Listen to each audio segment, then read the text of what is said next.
Siz hech qachon o'z uyingizda, eng xavfsiz deb bilgan qo'rg'oningizda o'zingizni qopqonga tushgan o'ljadek his qilganmisiz?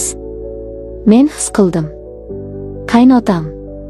El-yurt oldida obro'li, nuroniy deb bilinadigan inson, aslida niqob kiygan yirtqich ekanligini bilganimda, dunyo ko'zimga qorong'u bo'ldi. Ovsinim bilan bo'lgan o'sha jirkanch sahnani ko'rganim yetmagandek, uning navbatdagi nishoni men edim. Erimga aytdim, yalinib yolvordim, lekin u meni tuhmatchiga chiqardi. Menga ishonmadi. Va men oxirgi chorani qo'lladim. Vannaxonaga o'rnatilgan o'sha kichkina kamera nafaqat haqiqatni, balki butun bir oilaning chirigan basharasini ochib tashladi.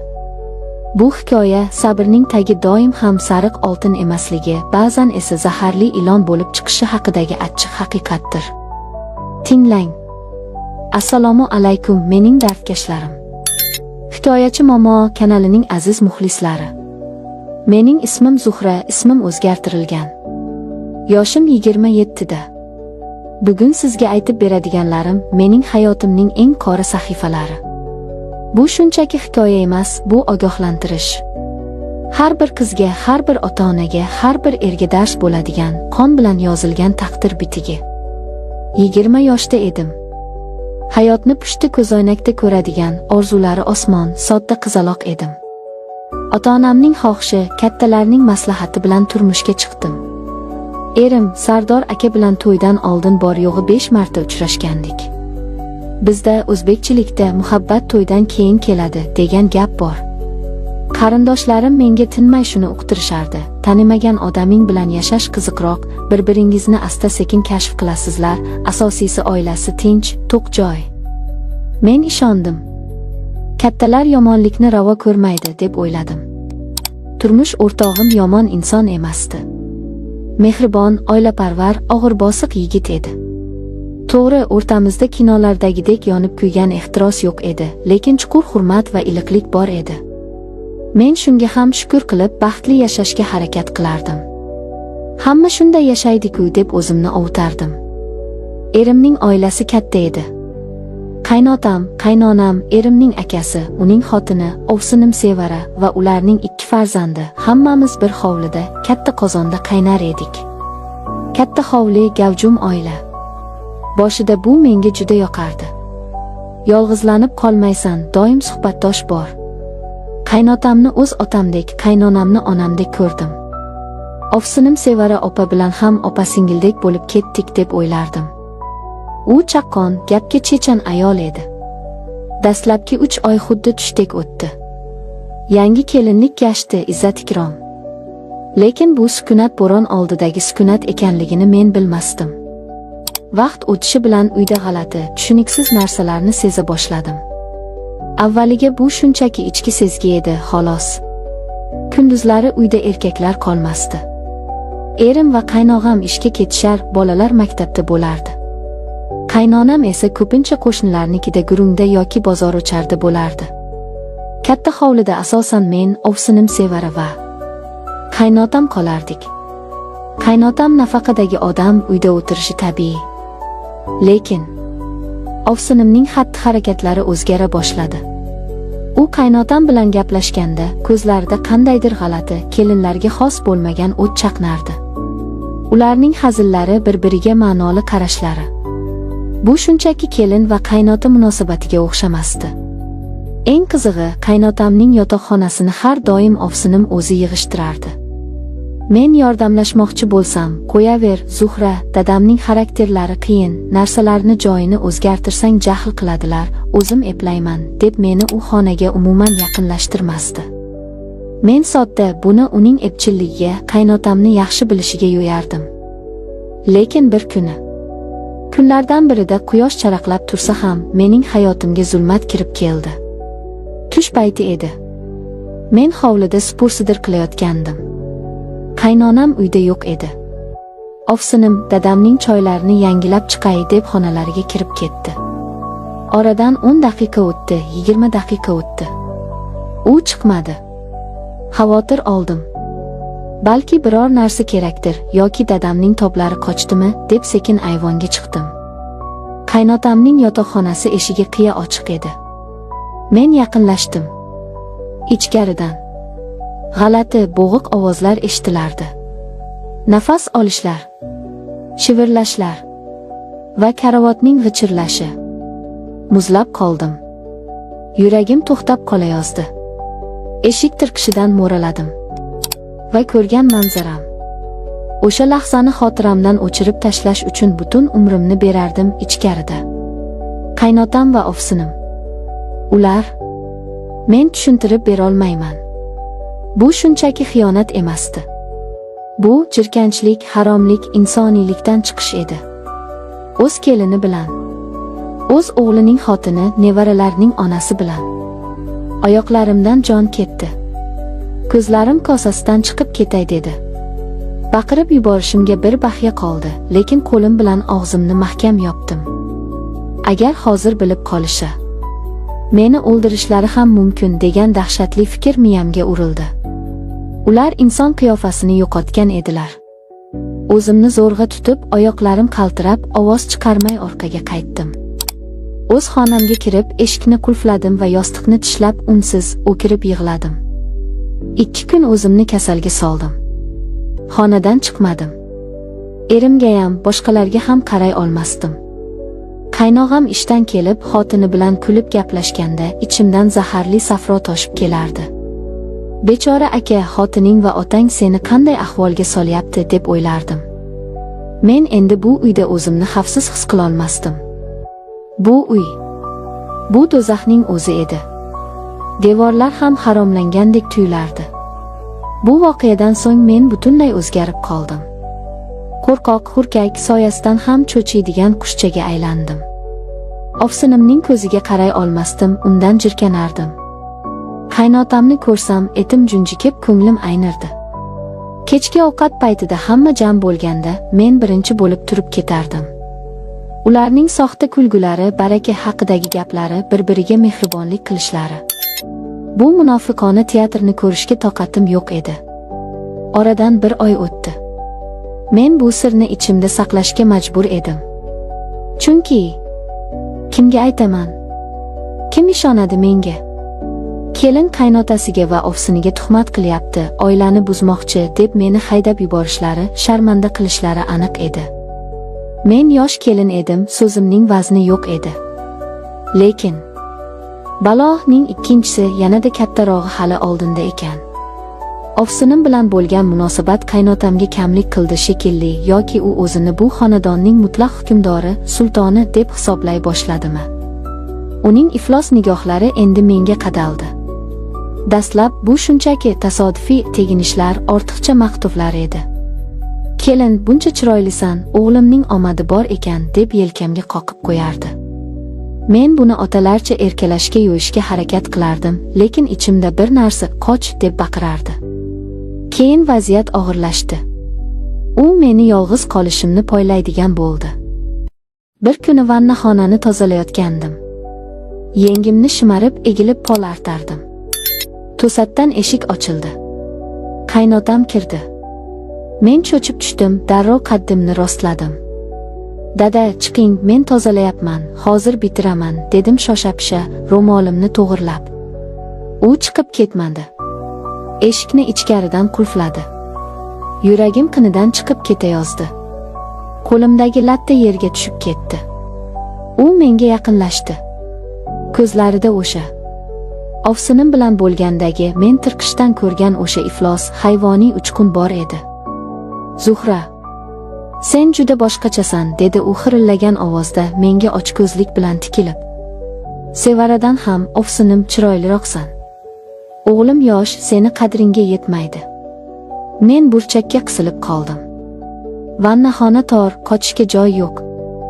Dada, nimalar deyapsiz? Allohdan qo'rqing. Men o'g'lingizning xotiniman. Otamsiz, dedim qaltirab, yig'lab yuborishdan o'zimni zo'rg'a tiyib. U menga yanada yaqinlashdi. Qo'lini uzatib, yuzimni, sochimni silamoqchi bo'ldi. Yoshroq bo'lganimda senga o'zim uylanardim. Hozir ham kech emas. Oramizda qoladi. Seni xafa qildirib qo'ymayman, dedi u yuzsizlarcha. Men bor kuchimni to'plab uni itarib yubordim. "Yo'qoling" deb baqirdim va qulfni burab, eshikni ochib qochdim. To'g'ri ko'chaga, qo'shnilarnikiga yugurdim. Oyoq kiyimim ham yo'q, sochlarim to'zg'igan. Qo'shnilar ahvolimni ko'rib hayron bo'lishdi. "Nima bo'ldi, qizim? Tinchlikmi?" deb so'rashdi. Men haqiqatni aytolmadim. Tilim aylanmadi. Qanday aytaman? Qaynotam menga tegajog'lik qilyapti deymanmi? Hovlida ilon ko'rdim. Katta ilon. Qo'rqib ketdim deb yolg'on gapirdim. Ular meni tinchlantirishdi, choy berishdi. Erim ishdan kelgunicha o'sha yerda birovning uyida o'tirdim. O'z uyimga kirishga qo'rqardim. Chunki o'sha uyda inson qiyofasidagi shayton bor edi. Bu holat bir marta bilan tugamadi. Qaynotam endi ochiqchasiga menga hujum qila boshladi. Yo'lakda, oshxonada. Qayerda yolg'iz qolsam, u meni burchakka taqashga, teginishga urinardi. Men o'zimni juda ojiz, ifloslangan, xo'rlangan his qilardim. Har kuni dush qabul qilardim, go'yo suv bilan bu ifloslikni yuvib tashlamoqchidek. Lekin ruhiyatimdagi dog' ketmasdi. Nafratim kundan kunga kuchayardi. Endi chidab bo'lmasdi. Yoki o'zimni o'ldirishim kerak, yoki kurashishim kerak edi. Oxiri tavakkal qildim. Erimga aytishga qaror qildim. Garchi ishonmasligidan qo'rqsam ham. Bir oqshom xonamizda yolg'iz qolganimizda Sardor akaning qo'llaridan tutdim. "Sardor aka, sizga bir gap aytishim kerak. Juda muhim. Faqat iltimos o'zingizni bosing va menga ishoning" dedim yig'lab. U hayron bo'ldi. "Tinchlikmi? Yana nima bo'ldi?" Men hammasini, qaynotamning qilgan ishlarini, menga shilqimlik qilayotganini, vannaxonadagi voqeani aytib berdim. Faqat ovsinim bilan bo'lgan voqeani aytmadim. Bunga hali kuchim yetmadi. Bu juda katta zarba bo'lardi. Erimning yuzi oqardi, keyin qizardi. Ko'zlarida dahshatli g'azab paydo bo'ldi. Lekin bu g'azab otasiga emas, menga qaratilgan edi. U qo'limni siltab tashladi. "Nima? Sen nimalar deyapsan? Og'zingga qarab gapir. Otamga tuhmat qilyapsanmi?" deb baqirdi. "Xudodan qo'rq, Zuhra. Otam namozxon odam. U seni qizidek ko'radi. Sen bizni urushtirmoqchimisan? Oilamni buzmoqchimisan? Yoki o'zingni buzuq xayollaringni otamga to'nkayapsanmi?" Men qanchalik yig'lamay, qasam ichmay, u ishonmadi. Meni fitnachi, yuzsiz deb haqoratladi. "Agar yana bir marta shunaqa desang, tilingni sug'urib olaman" dedi. Adolatsizlik. Bu jismoniy og'riqdan ham yomon ekan. Men jabrlanuvchi edim, lekin aybdorga chiqarildim. Erim meni himoya qilish o'rniga meni yanchib tashladi. Lekin o'sha kuni men taslim bo'lmadim. Ichimda qandaydir kuch uyg'ondi. G'ururim uyg'ondi. "Agar ishonmasangiz, isbotlayman" dedim qat'iy. Ko'z yoshlarimni artdim. "Vannaxonaga kamera o'rnating. Yashirin kamera. O'z ko'zingiz bilan ko'rasiz. Agar men nohaq bo'lsam, meni shu yerda o'ldiring. Lekin haq bo'lsam, ko'rasiz." Erim avvaliga ko'nmadi, jahl qildi. Lekin mening ko'zlarimdagi qat'iyatni ko'rib, yuragining tubida shubha paydo bo'ldi shekilli, noiloj rozi bo'ldi. "Xo'p, qo'yamiz. Lekin agar otam begunoh bo'lsa, seni ota-onangnikiga haydayman" dedi u. Biz yashirincha kichkina kamera o'rnatdik. Kunlar o'tdi. Men yuragimni hovuchlab yashardim. Har kuni o'sha kameraning yozishini kutardim. Va o'sha kun keldi. Qaynonam yo'q edi. Erim ishda. Men ataylab vannaxonaga kirdim, eshikni qiya ochiq qoldirdim va kir yuvishni boshladim. Kamera yozayotgan edi. Kutganimdek, o'ljarni ko'rgan yirtqich paydo bo'ldi. Qaynotam kirdi. U hech narsadan tab tortmay, atrofga alanglab, orqamdan kelib menga yopishdi. Qo'llari bilan belimdan ushladi. Men baqirdim, qarshilik qildim, uning qo'llarini itardim. "Qo'yvoring. Nima qilyapsiz?" deb chinqirdim. U esa kuldi. "Nozlanma, baribir hech kimga aytolmaysan. Ering senga ishonmaydi, ko'rding-ku. Sen meniksan, dedi. Bu so'zlar, bu uning o'z hukmi edi. U o'z og'zi bilan hammasini tan oldi. Men bor kuchim bilan uni itarib vannadan qochib chiqdim. Kamera esa hamma narsani, uning harakatlarini, so'zlarini, jirkanch basharasini, menga qilgan tajovuzini soniya-soniya yozib olgan edi. Kechqurun erim keldi. Men yig'lab, titrab unga kamerani berdim. Mana, ko'ring. O'z otangizni ko'ring. Endi kim haq ekan, dedim. Sardor aka notebookni ochdi. Videoni qo'ydi. Men uning yuziga qarab turardim. Uning yuzidagi ifoda. Avval ishonchsizlik, keyin shok, keyin dahshat va cheksiz alam. Uning rangi oq qog'ozdek oqarib ketdi. Peshonasidan sovuq ter chiqdi. Videoda otasining keliniga yopishgani, aytgan gaplari. Hammasi yaqqol ko'rinib turardi. U videoni ko'rib bo'lib, notebookni yopdi. Boshini stulga urdi. Yo'q. Yo'q. Nahotki, deb ingradi. U sindi. O'z otasi, o'z qiblagohi, butun umr halollikdan dars bergan insonning asl basharasini ko'rib u sindi. Lekin eng dahshatlisi va kutilmagani keyin boshlandi. Erim otasining oldiga kirib ketdi. Uydan baqir-chaqir, janjal ovozlari eshitildi. Men xonamda titrab kutardim. Hozir erim meni himoya qiladi, otasidan voz kechadi deb o'yladim. 2 soatdan keyin Sardor aka xonamizga qaytib kirdi. Uning ko'zlari qonga to'lgan, vujudi tarang edi. U menga qaradi va men kutgan gapni aytmadi. Bu sening aybing, dedi u sovuqqonlik va nafrat bilan. Men qulog'imga ishonmadim. Nima? Otam aytdi.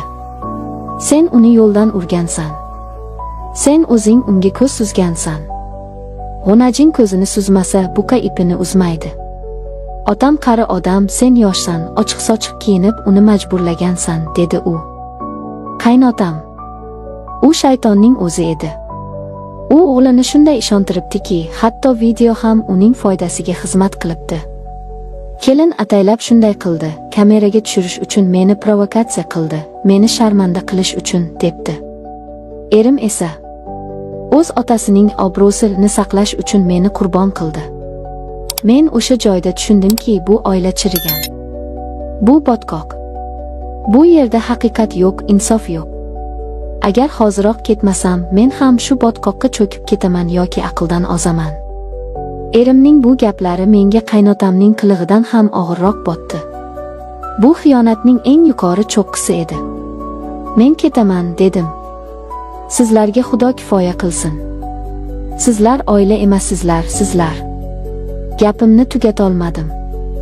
Narsalarimni yig'ishtirdim. Ota-onamga qo'ng'iroq qildim. Meni olib ketinglar, bu yerda boshqa yasholmayman, deb yig'ladim. Dadam va akalarim yetib kelishdi. Men hamma narsani, videoni ham ko'rsatdim. Dadam videoni ko'rib, qaynotamni o'ldirib qo'yishiga oz qoldi. Akalarim uyni buzib tashlamoqchi bo'lishdi. Qizimni olib ketaman. Bu uyingga o't tushsin. Hammangni sudga beraman, deb baqirdi dadam. Qaynonam va ovsinim ham chiqishdi.